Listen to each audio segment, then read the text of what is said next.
So, Mycenae was a major center for Greek civilization and was a military stronghold that dominated much of southern Greece in its time. The period from 1600 BC to 1100 BC is actually called Mycenaean in reference to Mycenae. In 1350 BC, the fortifications of the civilization were built in Cyclopean style, which means that since the stones were so heavy, it was believed that only a cyclops could carry them. So Mycenae was actually inhabited as early as the early Neolithic period, and that's seen from ceramic evidence and structures such as grave circles, which I think we're standing on right now. So Mycenae had a political system that consisted of a state ruled by a king. Classical Greek myth suggests that Mycenae was founded by Perseus, who was later succeeded by Megapenthes and Sthenelus. These three kings made up the Perseid dynasty. Eventually, the people of Mycenae received advice from an oracle that a new king should be chosen.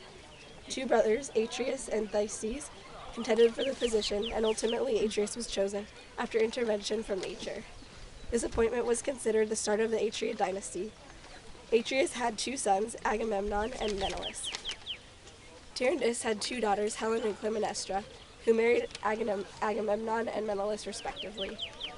Helen later eloped with Paris of Troy, and Agamemnon responded by waging a war against Troy that is now known as the famous Trojan War. The Trojan War was written about in poems by Homer, and the first recorded written form of the word Mycenae is found in his epics. Homer wrote extensively during the Mycenaean age, and it is believed that he had extensive geographical knowledge of all of Mycenaean Greece. Overall, much of Mycenaean history is recorded from Homeric writing. Mycenae began its decline in 1200 BC during the Bronze Age collapse that consisted of the burning of palaces in much of southern Greece. During its peak, however, Mycenae was a significant Greek civilization, as it provided a home to nearly 30,000, had a strong militaristic involvement, and it has a well-documented history. Excellent.